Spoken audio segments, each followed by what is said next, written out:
Good morning, guys. Ay, grabe sa lamig, guys. Yung sweet pea ko, oh. Matibay sa lamig, guys, tong sweet pea ko. Oh, buhay na siya. Dami na. Good morning, Ibon.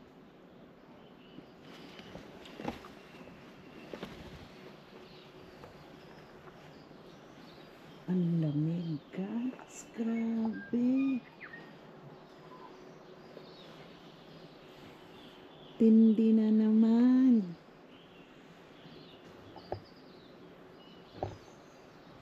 May fog. A foggy morning. Dapat pa spring na ngayon, guys. Pero ganito pa rin ang itsura.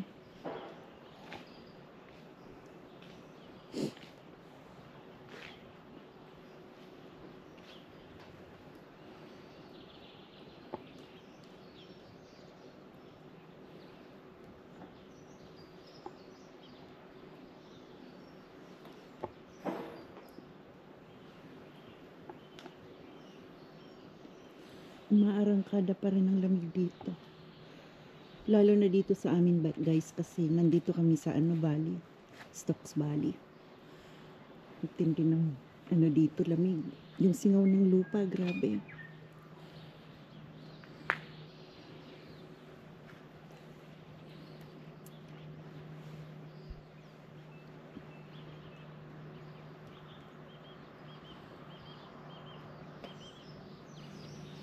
Yan, ganito dito, guys. Pagkagising mo sa umaga, 6 pa lang ng umaga dito, guys. Yan. Ang maririnig mo na nagkakape ka yan. Huni ng ibon.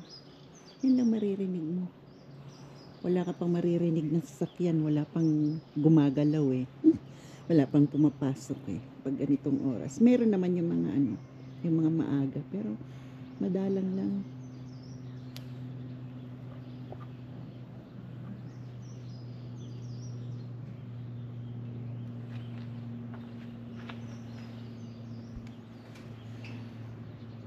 Ay, sus ko Lord. Sa lamig na yan, matindi.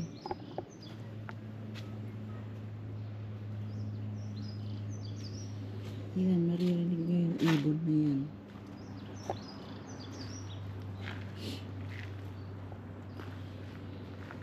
Ang tindi, guys.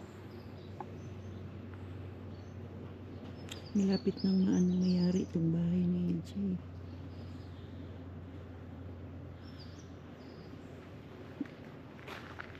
Pinapaganda talaga para sa uupa.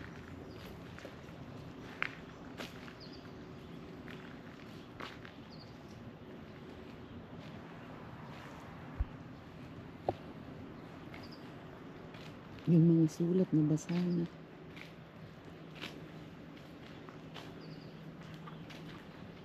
Tingnan ko kung may sulat ako, guys. Wala, meron.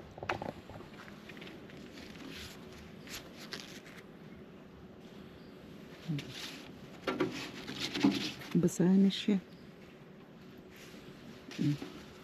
Mga Ortega. Yung rose ko, guys, ganito na siya. At may sapot pa ng gagamba.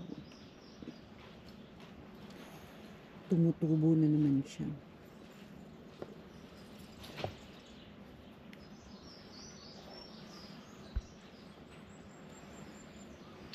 Tindi ng lamig. Yan ang mga kapitbahay namin, guys. Ilan lang sila? 1, 2, 3, 4. 4 lang kapitbahay namin.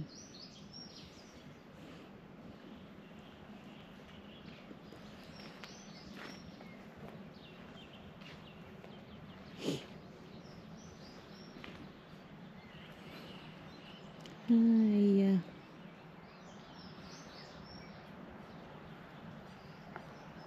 pakinggan na lang natin, guys, huni ng mga ibon dito sa kagubatan. Ganito kagubat dito, mahal. Ay, mahal. Bakit ba mahal na ang nasabi ko? Guys pala. Bakit mahal? Sanay na kasi akong laging tinatawag ko lang dito si mahal ko eh. Si Armando ang aking partner. Ayan guys, oh. Hindi na makita ang daan niyan.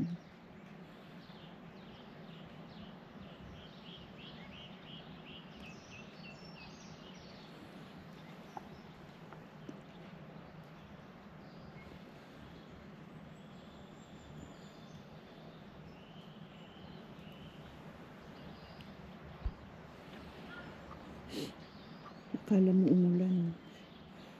Basa ang ano, pero hindi guys, sa ano lang yan, fog. Foggy morning, Saturday morning.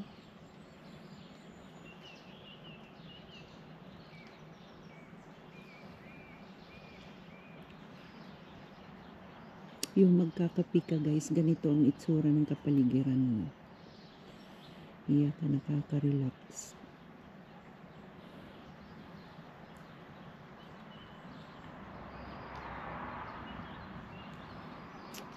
Buti na lang walang trabaho ngayon. Off ko pag Saturday and Sunday, Monday to Friday lang. Monday hanggang Friday lang ang trabaho ko. Saturday and Sunday, relax time, pahinga.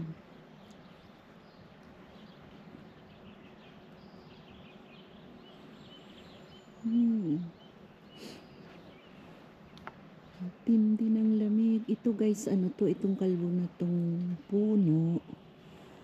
Cherry blossom yan eh.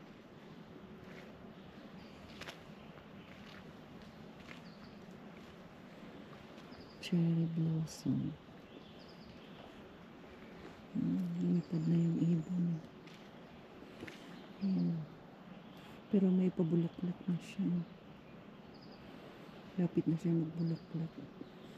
Sumibol na yung bulaklak, maliliit. Hindi pa nabuka.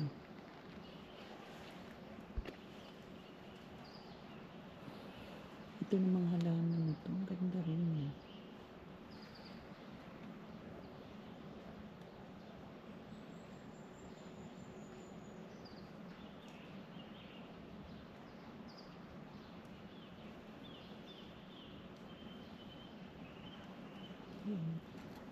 Ang liliit lang ng mga bulaklak.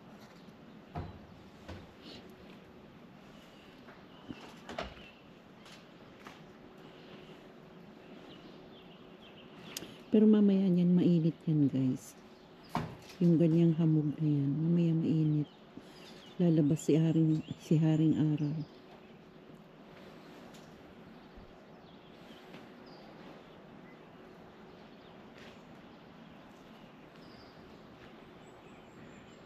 Itong bahay na pauupahan guys. Yung sa taas may umuupa na dyan, isang pamilya. Dito sa baba inaayos ko.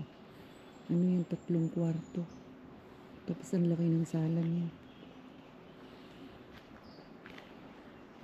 Ang laki ng space niyan sa loob.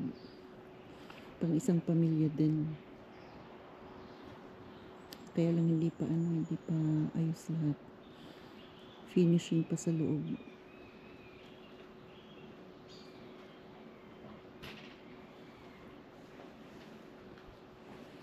May lumabas. Ang aking partner.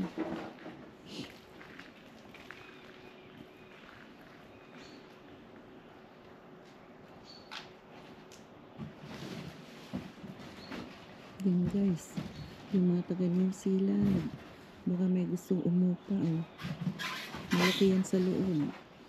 Sa pag malapit ng matapos bibidyo ko sa loob. Itutur ko kayo. Para makita niyo sa loob. 3 kwarto yan. Isang master. 2 para sa mga anak. Malalaki ang kwarto niya. 650 yata. Ang niyan. Weekly. Malaki yan guys. Magmula dito hanggang doon. Yung taas naman yun. Pahaba hanggang doon.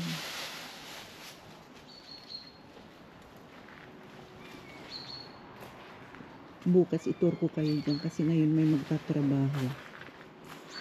Itur ko kayo bukas pag natapos sila.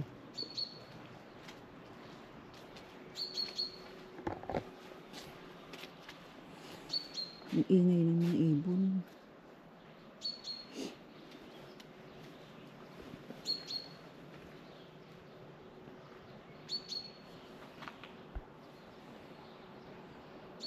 Kailangan ko magpatong ng aking jacket. Malamig.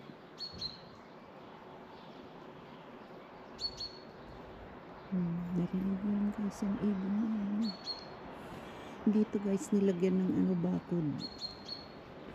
Kasi itong space na to, ito guys, gagawing garahe din namin yan. Yan dyan sa baba na yun. Garahe ng sasakyan namin. Malaki itong space guys eh. Yung papantayin lang yun sa baba. Kasi may malaking puno dito.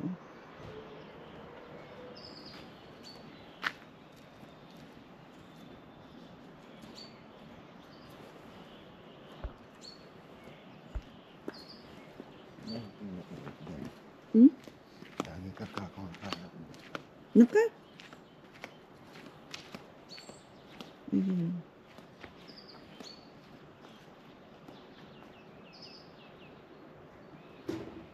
Ano guys, hanggang dito na lang guys. Maraming salamat sa mga nanonood.